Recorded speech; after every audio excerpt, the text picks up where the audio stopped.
الف لام میم۔ کیا لوگ یہ خیال کیے ہوئے ہیں کہ صرف یہ کہنے سے کہ ہم ایمان لے آئے چھوڑ دیے جائیں گے اور ان کی آزمائش نہیں کی جائے گی؟ اور جو لوگ ان سے پہلے ہو چکے ہیں ہم نے ان کو بھی آزمایا تھا اور ان کو بھی آزمائیں گے، سو اللہ ان کو ضرور معلوم کرے گا جو اپنے ایمان میں سچے ہیں اور ان کو بھی جو جھوٹے ہیں۔ کیا وہ لوگ جو برے کام کرتے ہیں یہ سمجھے ہوئے ہیں کہ یہ ہمارے قابو سے نکل جائیں گے؟ جو فیصلہ یہ کرتے ہیں برا ہے۔ جو شخص اللہ کی ملاقات کی امید رکھتا ہو تو اللہ کا مقرر کیا ہوا وقت ضرور آنے والا ہے، اور وہ سننے والا ہے، جاننے والا ہے۔ اور جو شخص محنت کرتا ہے تو اپنے ہی فائدے کے لیے محنت کرتا ہے، بے شک اللہ تو سارے جہان سے بے نیاز ہے۔ اور جو لوگ ایمان لائے اور نیک عمل کرتے رہے ہم ان کے گناہوں کو ان سے دور کر دیں گے اور ان کو ان کے اعمال کا بہت اچھا بدلہ دیں گے۔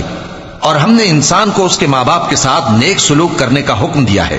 اے مخاطب، اگر تیرے ماں باپ تجھے مجبور کریں کہ تو میرے ساتھ کسی کو شریک بنائے جس کی حقیقت کی تجھے واقفیت نہیں تو ان کا کہا نہ مانیو۔ تم سب کو میری طرف لوٹ کر آنا ہے، پھر جو کچھ تم کرتے تھے میں تم کو جتا دوں گا۔ اور جو لوگ ایمان لائے اور نیک عمل کرتے رہے ان کو ہم نیک لوگوں میں داخل کریں گے۔